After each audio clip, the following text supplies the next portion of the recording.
Учесниците во сообраќајот рационално да го користат паркинг просторот во Кочани, апелираат одговорните на паркинзите во градот. Тоа значи дека оние задржувања по 10 минути без плаќање со изговор да се заврши некоја работа, да станат минато. Секој од возачите, учесници во сообраќајот, кога ќе дојде да користи паркинг простор, најмалку 1 сат, потребно е да плати 10 денари за тој час.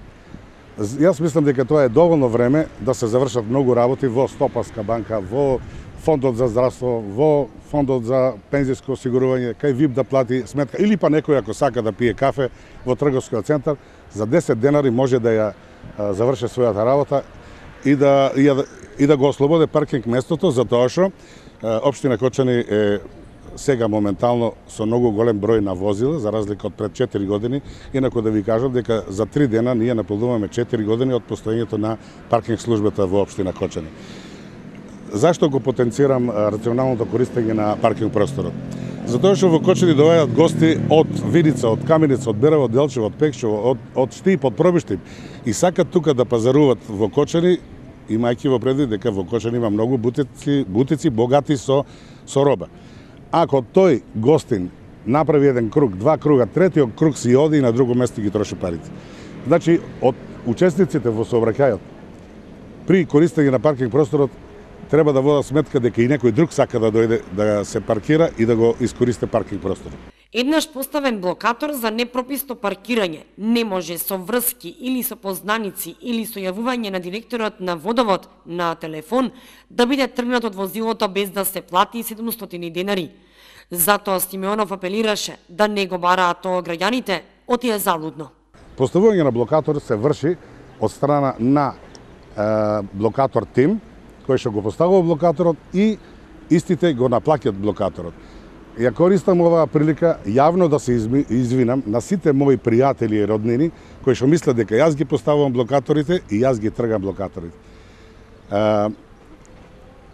Не може да биде поставен блокатор од страна на паркинг службата, односно блокатор тимот, а да не биде наплатен. Сакам да апелирам до возачите, корисници на паркинг просторот, да не го трошат кредитот кај своји пријатели, функционери во градот.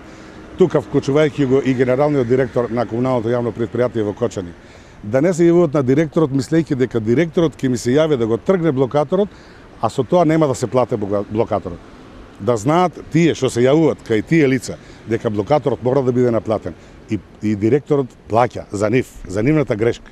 Инаку цената на паркирање на патничко моторно возило изнесува 10 денари, за паркирање на товарно моторно возило 50 денари и за обележано за таа намена ако се постави приколка се плаќа 30 денари.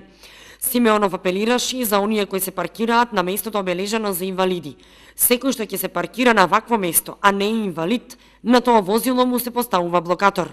Инвалидите пак, кои ќе се паркираат на тие места, задолжително да си го означат возилото дека се лица собственици на возило за инвалидитет и да стават на лепница на возилото дека се членови на Сдруженијето на инвалидни лица. Инаку, додаде Симеонов, екипата пред да постави блокатор најпрво проверува дека возачот нема ниту платено, ниту месечна, ниту годишна налепница за паркирање, па дури тогаш се поставува блокатор. Освен со плаќање на рака на луѓето кои се задолжени за тоа, ако го нема вработениот, граѓаните може да си платат и со пуштање порака.